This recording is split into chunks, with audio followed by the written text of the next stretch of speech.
Amin. Berikan tepuk tangan yang meriah buat Tuhan Yesus. Shalom. Ibu Bapak, saudara sekalian, tadi ibadah, 2 kali ibadah yang di belakang, tema saya bicara tentang the power of relationship. Bagaimana kita punya kuasa di dalam sebuah hubungan. Yang kedua, kita bicara tentang kepercayaan dan tanggung jawab. Nah, hari ini di jam ini saya akan berbicara untuk ibadah yang pertama tadi saya bicara, yaitu the power of relationship. Begini saudara, simple, sederhana yang saya mau sampaikan bagi kita semua. Semua yang hadir di tempat ini, kita selalu punya hubungan dengan siapapun. Yang paling dekat adalah dengan istri kita, dengan suami kita, dan segala macam. Atau orang tua dan anak, rekan bisnis, rekan pelayanan, semua. Karena kita adalah makhluk sosial yang tidak bisa berdiri sendiri. Kita butuh komunikasi dengan siapapun. Kita harap semuanya running well, berjalan dengan baik. Tapi nyatanya selalu terjadi konflik. Nah, kalau terjadi konflik itu mau apa lagi? Kita butuh jalan keluar, itu berarti. Tidak bisa dalam komunikasi itu semuanya itu win-loss, nggak bisa. Harus ada win-win. Jadi kita benar-benar equal semua. Cara bicaranya oke. Menghormati, menghargai. Saatnya saya bicara, saudara diam. Saatnya saudara bicara, saya diam. Itu namanya saling menghormati. Nggak bisa. Istrinya mau ngomong terus, suaminya bilang suruh diam, gak bisa. Suaminya ngomong terus, istrinya suruh diam, gak bisa. Ada saatnya diam, dengarkan pendapat dia apa.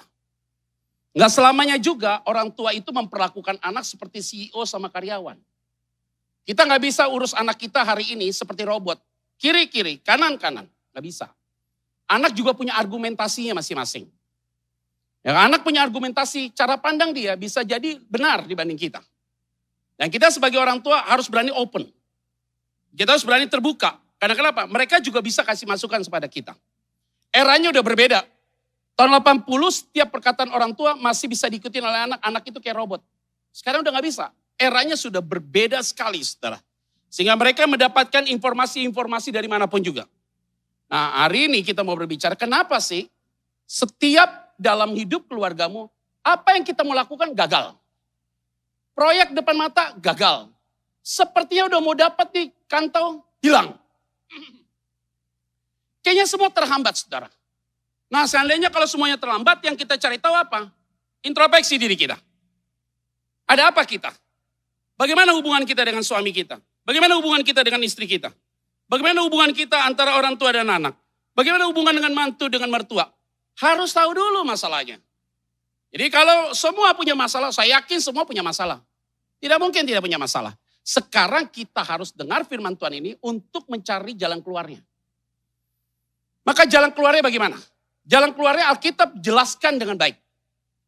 Karena Alkitab itu tidak pernah tidak menjawab setiap pergumulan saudara. Yang setuju katakan, berikan tepuk tangannya buat Tuhan Yesus. Ya. Oke, saya mau to the point. Buka Alkitab langsung Matius pasal yang ke-18. Ayat 15 sampai dengan ayat yang ke-20, saudara. Nanti kita akan bicaranya untuk ayat per ayat ini. Saudara kita bisa lihat analisa teksnya ya. Matius 18 ayat 15 sampai dengan 20. Kita akan baca yuk. Ayat 15 saya akan baca bagi saudara. Apabila saudaramu berbuat dosa, tegurlah dia di bawah 4 mata. Titik. Kira-kira kalau di bawah 4 mata berapa orang tuh? 2. Kalau 4 mata, kalau 4 mata 4 orang bagaimana caranya? Jadi berapa orang? Jika ia mendengarkan nasihatmu, engkau telah mendapatkannya kembali. Ngerti maksudnya apa? Paham ya?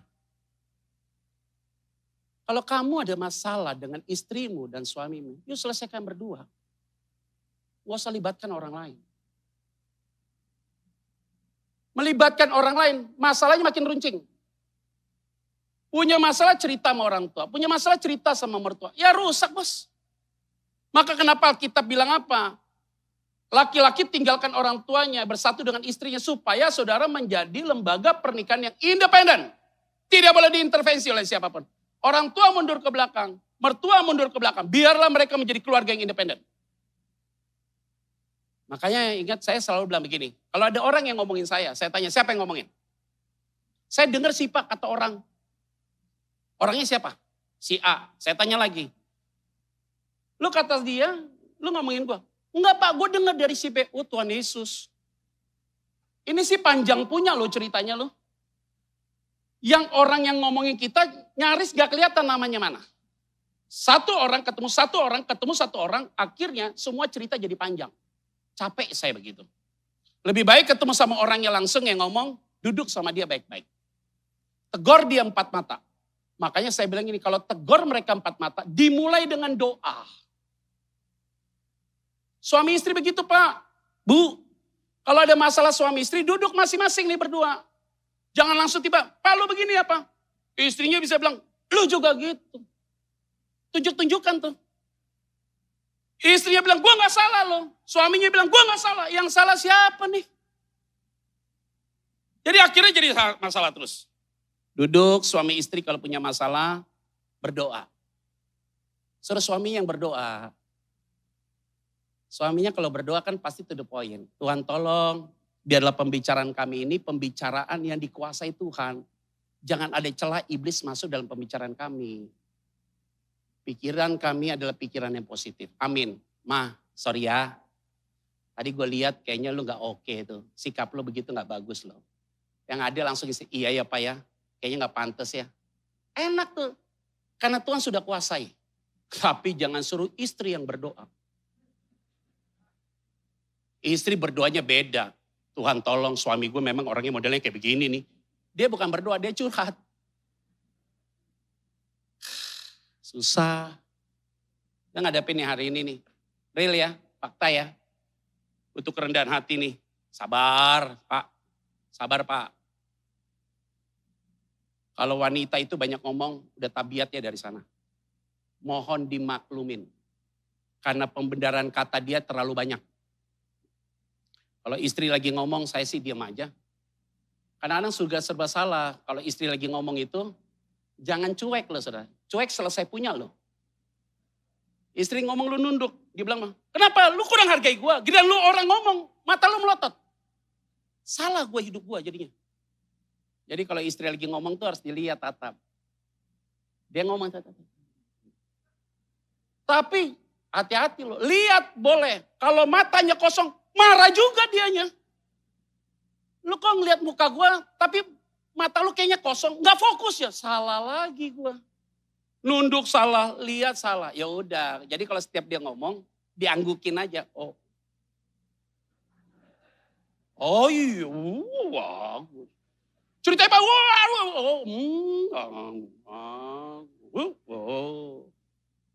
terakhir dia tanya, ngerti gak Pak? Enggak. Kebanyakan ceritanya bos. Ayo, kalau suami istri, komunikasinya gak bagus, hubungan seksmu gak jalan. Kenapa? Saya ulangan sekali lagi. Suami istri mau kata cantik dia, mau kata dia ganteng. Kalau komunikasi gak bagus, hubungan seks gak jalan. Kurang jelas nih kelihatannya ya. Mau lu ganteng, Pak. Mau lu cantik. Komunikasi gak bagus, gak ada rasa. Kenapa? Mulutmu selalu sakiti saya. Perkataanmu Pak, selalu kasar sama saya. Hati lu jadi padam. Gak ada rasa lu sama sekali. Gak ada getaran lu. Maka saya bilang ya, banyak orang menikah hari ini. Banyak gak percaya dengan lembaga pernikahan. Ngapain pesta nikah? Kalau ujung-ujungnya cerai. Lebih baik gue gak usah nikah. Tapi kalau nikah pester saya gak mau diatur. Orang bisa begitu loh sekarang loh. Orang mau nikah tuh pakai diatur-atur begini Pak. Saya boleh nikah sama kamu dengan satu syarat. Bisnis gue yang gue jalankan sebelum nikah sama lo harus gue jalankan terus. Jangan suruh gue jadi ibu rumah tangga. Kekayaan yang udah gue dapat dari usaha gue adalah milik gue. Kita pisah harta. Dan ingat ya, bisnis gue ini selalu entertain laki-laki. Lu gak boleh jealous. Kalau lu jealous, kita gak usah nikah. Ajaib. Suaminya juga bilang, oke Ma, kita setuju. Oke kita nikah. Tapi kamu ingat juga ya, bisnis saya berkaitan dengan perempuan. Kalau saya meeting entertain mereka, kamu juga tidak boleh. Jadi ini orang kerjanya apa dua-duanya? Dan mereka deal berdua. Dan karena mereka deal berdua, dan rumah tangga itu jalan. Terus kita orang yang normal lihat, kayaknya gak normal. Bagi mereka normal. So real. Ada teman saya nih, ketemu sama saya, dia lagi lunch sama seorang perempuan. Saya ketemu dia nih. Saya belaga udah gak mau lihat dia lihat saya. Pastor, cocok deh. Datang saya sama dia. Kenalin nih, cewek. Kenalin nih, yang kedua. Apa yang kedua? Ini yang kedua. Karena istri yang pertama saya kenal banget. Saya gak tahu istrinya ada dua. Yang kedua, pastor. Oh oke. Saya keluar loh. 3 hari kemudian saya di persekutuan doa. Ketemu sama yang istri yang pertama. Istri yang pertama ketemu saya kata-kata. Ketemu laki gua lu ya. Iya. Sama yang kedua kan? Iya. Emang lu tahu? Ya dia ada 5. Normal Pak buat mereka berdua. Bagi gua gak normal. Anak Tuhan loh punya persekutuan doa. Itu so real. Gila. Kenyataan di lapangan. Saya ini orang lapangan. Yang saya hadapi kayak begitu semua. Ngeri. Ingat ya. Keterbukaan boleh. Tapi jangan kebablasan.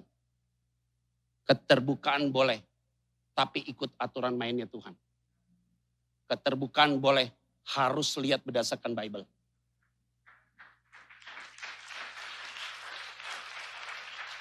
Ayo saudara jujur nih kita semua yang ada di tempat ini nih. Ini anak-anak muda nih. Saya lihat nih semua yang keluarga yang datang dewasa muda nih. Kayaknya usianya berumur 30 semua.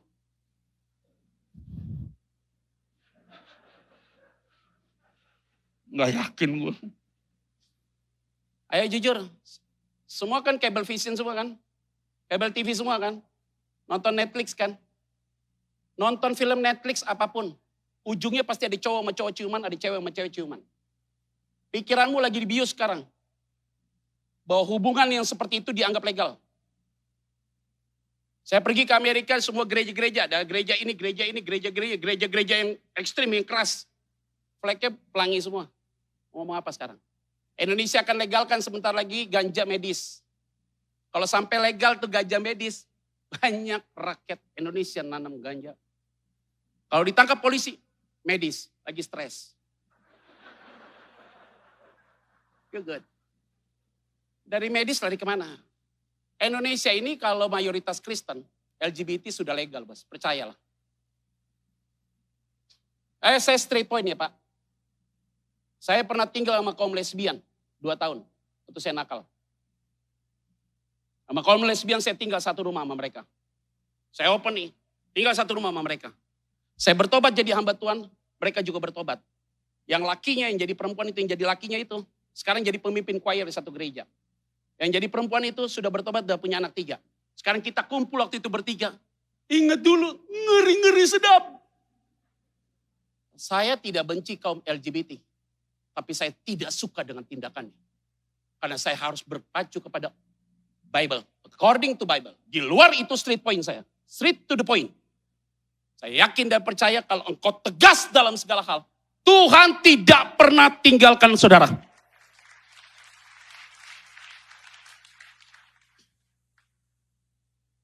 Jemaat saya ada yang ngondek. Ada jemaat saya yang ngondek. Kalau selesai saya khotbah, ketemu saya, Pastor, ada apa? Mereka disayang Tuhan. Lu gak boleh benci. Gue sayang dia banget. Karena di hati saya, touch dia Tuhan. Jamah oleh Tuhan. Bicara sama dia. Tuhan pulihkan dia. Suami istri kalau punya masalah gak usah cerita sama orang. Anakmu nakal jangan cerita sama orang. Kalau kamu ceritakan suamimu di luar, ceritakan istrimu di luar, ceritakan anakmu di luar. Kamu sedang cerita dirimu sendiri. Dia darah daging kamu. Maka hari ini semua yang di tempat ini saya yakin jemaat GSJS tidak begitu. Itu yang di luar sana. Ada amin. Berikan Tuhan. Pastor Michael, jemaatnya lucu loh. Bukan jemaat di sini pada senyumnya gini. Tanda-tanda akhir zaman ada di sini kayaknya nih. Ya tenang aja. Laki bini ribut biasa. Santai aja. Gak usah repot. Gak usah diapa-apain laki bini ribut. Selesai ya, 1 kali 24 jam ya. 15 tahun saya nikah sama istri saya bukan berarti gak pernah berantem. Pernah ribut? Ya. Kalau didengar sama anak saya ribut. Panggil anak keluar. Kalista Salom keluar. Kakak Dede tadi dengar papa ngomong gak sama mama? Dengar. Kamu dengar mama ngomong sama papa gak? Dengar. Oke. Kami jadi orang tua hari ini gak jadi berkat buat kalian berdua. Maaf ya sayangnya, mulut papa gak bagus. Mulut mama juga gak bagus. Yuk duduk yuk sayang, berdua sini. Ngomong sama mereka. Anak-anak saya udah besar remaja. Papa yang salah ya, bukan mama. Istri saya bilang, enggak, mama. Lu tadi bilang lu gak salah. Kenapa gue bilang salah, sekarang lu bilang salah. Ya tadi kita ribut, gue bilang lu salah, lu bilang gak salah, maunya apa? Papa mama salah ya? Yaudah, ya kita berdoa yuk. Tuhan tolong memori di pikiran anakku Kalista Shalom. Kalau dia dengar perkataan papa mama yang gak jadi berkat, delete Tuhan memori. Saya sebagai kepala keluarga, saya mohon semua pulih. Enak, keluarga aman. Apa yang saya sedang bangun buat mereka? Next mereka masuk dalam rumah pernikahan. Mereka akan bilang ini, papaku sudah kasih contoh yang benar. Dan aku akan lakukan hal yang sama. Engkau sedang memberikan generasi berikutnya hidup dalam kebenaran Tuhan. Ada amin? Tapi saya lihat kayak keluarga sini gak pernah ribut ya. Gak pernah ribut ya. Ya gak pernah, gempa bumi sering. Ayo. Yeskiel 33 ayat 8-9. Kalau aku berfirman kepada orang jahat, kata firman Tuhan. Hai orang jahat, engkau pasti mati. Dan engkau tidak berkata apa-apa untuk memperingatkan orang jahat itu supaya bertobat dari hidupnya. Orang jahat itu akan mati dalam kesalahannya. Tetapi aku akan menuntut pertanggungjawab atas nyawanya daripadamu. 9. Tetapi jikalau engkau memperingatkan orang jahat itu supaya ia bertobat dari hidupnya. Tetapi ia tidak mau bertobat. Ia akan mati dalam kesalahannya. Tetapi engkau telah menyelamatkan nyawamu. Kalau kamu tahu dia salah, kamu gak kasih tahu dia. Dia mati, kesalahannya kamu tanggung. Tapi kalau kamu kasih tahu kesalahannya, dia bertobat, dia selamat dan kamu menyelamatkan dirimu. Tapi kalau kamu kasih tahu kesalahannya, dia tidak mau bertobat, dia mati dalam kesalahannya, tapi kamu sudah menyelamatkan dirimu. Tegur orang harus penuh dengan kasih. Tegas, tapi jangan kasar. Orang susah membedakan antara tegas dan kasar. Khotbah saya tegas, tapi tidak kasar. Straight to the point. Tegas, tidak boleh kasar. Ingat loh. Boleh marah, tapi jangan keluar kata-kata kutuk. Boleh marah, tapi jangan menjadi batu sandungan. Boleh marah, tapi jangan keluar kata-kata mengumpat. Boleh marah, tapi tegas untuk membentuk orang ini menjadi pribadi yang kuat. Itu berarti kamu boleh straight to the point untuk dia bertumbuh dalam Tuhan. Supaya kenapa? Orang yang kamu tegur itu berbalik dari hidupnya untuk ada di dalam petnya Tuhan, dalam garisnya Tuhan, supaya dia semakin hari semakin luar biasa di dalam Tuhan.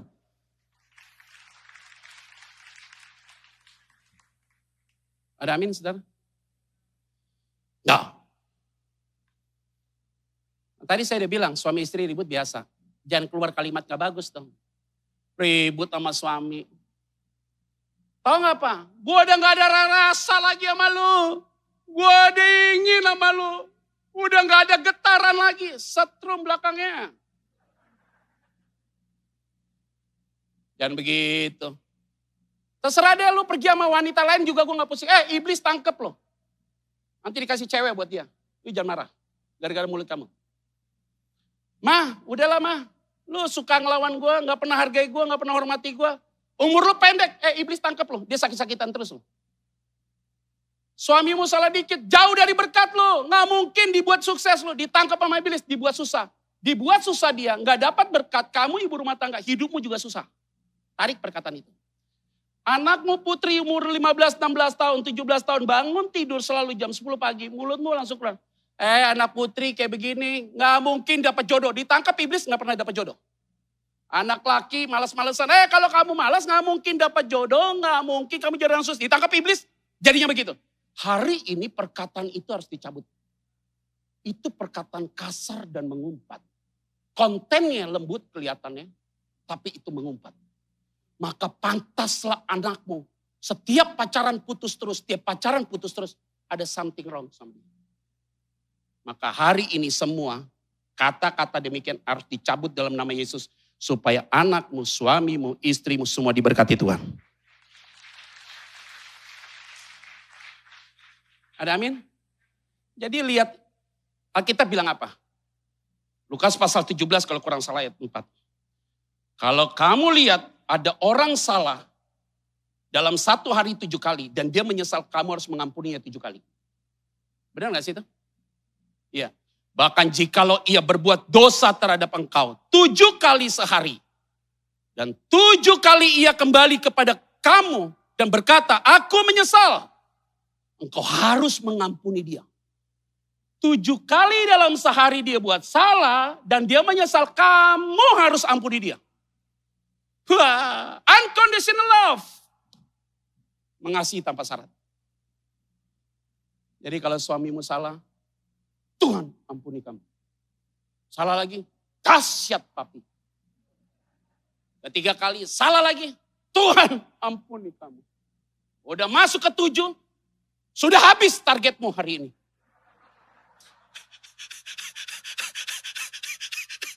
Hanya 7 kali aja, gak boleh lebih. Unconditional love. Suami salah, ampuni dia. Istrimu salah, ampuni dia. Istrimu salah, istri gue nih, orang baik. Saya laki gue nih, orang baik. Segitu ya. Kalau begitu rumah tangga indah banget. Nggak usah dulu pulang ke surga. Di rumahmu ada kingdom of God.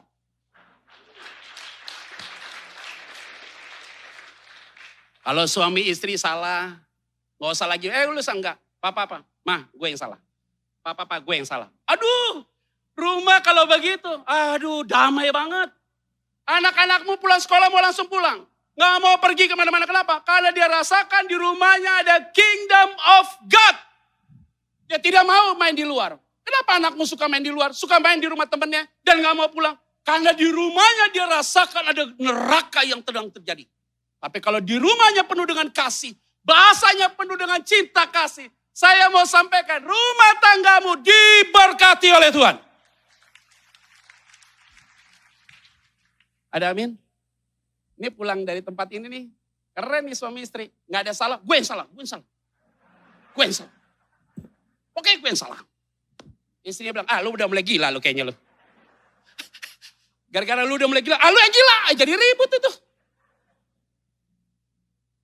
Santai aja, nggak usah ada SOP-nya dalam berumah tangga. Santai aja, mengalir aja, alami natural aja. Santai-santai aja, pokoknya lihat salah, oke gue salah. Selesai gitu aja. Nah semua yang hadir di tempat ini ada tegas, kasih tahu dengan baik. Saya yakin dan percaya, engkau akan membentuk sebuah relationship di dalam hidupmu semakin hari semakin berkualitas. Lompat yuk, kita baca ayat 16-17.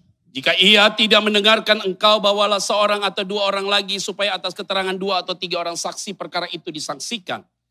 Jika ia tidak mau mendengarkan mereka, sampaikanlah soalnya kepada jemaat. Dan jika ia tidak mau juga mendengarkan jemaat, pandanglah dia sebagai seorang yang tidak mengenal Allah atau seorang pemungut cukai. Apa artinya? Begini. Kalau suami istri ini konflik yang gak selesai, panggil orang yang memberkati dia untuk menyelesaikan masalah dia. Banyak orang masuk ke Instagram saya, Pak Pendeta, bantu saya Pak, keluarga saya di ujung tanduk Pak. Tanduk siapa? Ini kita ada di ujung Pak, masalah. Yang berkati kamu siapa? Gerejanya dari mana? Yuk datang ke gerejamu, temui pendeta yang berkati kamu. Jangan ke saya. Karena kamu dibina di sana, diberkati di sana. Enggak Pak, tapi suami saya mau sama Bapak. Enggak bisa. Kan yang berkati dia, jangan susahnya datang ke gua. Ketemu aja sana. Enggak bisa Pak, pendeta yang berkati saya sudah meninggal. Gereja ini masih ada enggak? Udah tutup. Anggaplah dia punya alasan apapun. Baru kita datang ketemu. Pendeta tidak akan bisa menyelesaikan masalahmu. Percaya saya kasih tahu. Yang menyelesaikan masalahmu saya, pribadimu berdua. Pendetanya dengar doang nih. Bu, masalahnya apa gini? Pak, masalahnya apa gini? Mau damai gak nih? Gak mau. Ya udah pulang aja. Buang waktu kok. Gak ada waktu urus yang kayak gini-gini nih. Bu, sini. Masalahnya siapa? Gini. Pak, masalah begini. Mau damai gak? Mau. Oke, duduk berdua. Lupakan ya Pak apa yang ibu ngomong. Bu, lupakan apa yang Bapak ngomong. Kita damai ya, duduk baik-baik ya. Tutup semua ya, kita delete ya. Yuk kita berdua ya. Oke. Amin. Peluk-pelukan, peluk-peluk. Nangis sudah. Dah sana pulang. Itu 10 menit udah selesai. Gak capek gue. Itu berarti boleh libatkan pihak ketiga yang mulutnya gak boleh bocor. Orangnya harus punya kualitas rohani di atas rata-rata. Supaya apa? Saudara punya wibawa untuk berjalan bersama dengan Tuhan. Yang setuju katakan. 19, kita akan baca yuk ayat 19. Dan lagi aku berkata kepadamu, jika 2 orang daripadamu di dunia ini sepakat meminta apapun juga, permintaan mereka itu akan dikabulkan oleh Bapakku yang di sorga. Hebat ya? Ini urutannya nih. Yang pertama harus ada keterbukaan, fair. Yang kedua harus ada ketegasan, saling kasih tahu ngomongnya tegas. Yang ketiga, melibatkan orang yang rohani masuk ke dalam. Udah 1 lewat, 2 lewat, 3 lewat, baru ada kesepakatan. Kalau kamu sepakat suami istri, minta apapun Tuhan pasti kabulkan. Itu berarti sebenarnya proyek ada di depan mata, berkat ada di depan mata. Hari ini berkat itu tinggal ada tuh di pintu depan. Kalau suami istri datang hatinya tenang, ada damai, tulus, komunikasinya bagus. Aduh, pulang dari gereja ini berkat datang cari saudara. Ada amin? Mukjizat pasti akan terjadi. Siapa yang yakin mukjizat akan terjadi? Berikan tepuk tangan yuk buat Tuhan Yesus.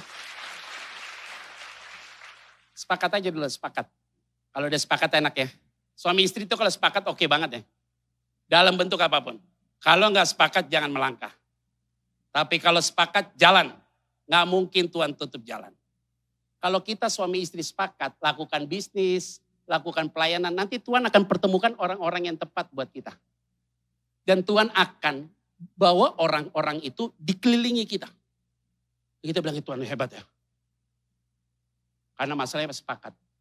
Mazmur 133, apabila engkau hidup rukun bersama, tenang, aku perintahkan berkat buat engkau. Artinya kalau semua sepakat, Tuhan perintahkan berkat buat saudara. Ayat 20 yuk, terakhir. Dah pulang. Ayo baca sama-sama. 1, 2, 3, ya. Sebab di mana 2 atau 3 orang berkumpul dalam namaku, di situ aku ada di tengah-tengah apa? Tunggu dulu ya sebentar ya. Kalau suami istri tidak ada keterbukaan, tidak ada ketegasan, tidak ada pemulihan, bagaimana doamu dijawab? Kalau suami istri hatinya gontok-gontokan, berdoa sampai berbuih pun Tuhan gak hadir. Tapi kalau hatimu sepakat, 2-3 orang sepakat, Tuhan gak suruh. Kamu gak usah suruh dia turun, gak usah. Hadirat Allah akan turun karena ada orang yang sepakat. Gereja ini kalau seluruhnya hatinya sepakat, hadirat Tuhan ada di tempat ini. Hadirat Tuhan ada di mobilmu gak? Ada. Kalau nanti masuk mobil berdua kan suami istri kan hati udah tenang kan? Ada hadirat Tuhan. Sambil lihat muka dia, dengar lagu rohani. Aduh, hebat ya nih. Kok gue rasanya gemeter ya? Periksa. Mungkin gula turang. Kadang-kadang hadirat Tuhan ditandai sama ini merinding. Oh ini merinding nih, kenapa nih? AC-nya kecilin. Mau rasakan gak kingdom of God itu apa gimana secara alkitabiah? Yuk lihat istrimu, kamu lihat suamimu, walaupun kau susah, ada damai dalam hatimu. Kamu lihat istrimu badannya, saya nggak mau bilang gendut, nggak boleh, nggak bagus Pak.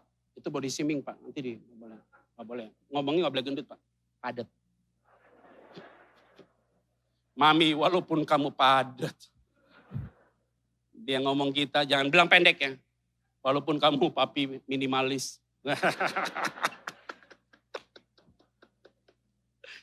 Udah deh, suami istri itu nggak usah dilihat masalah fisik lah, itu udah buang. Tadi dilihat ya. Lihat nyetir mobil, lihat dia, hatimu senang ya, ada damai ya. Walaupun belum makan, ada damai ya. Ada damai sampai di rumah, asam lambung naik ya. Selamat hari Minggu, Tuhan Yesus memberkati kita semua. Shalom.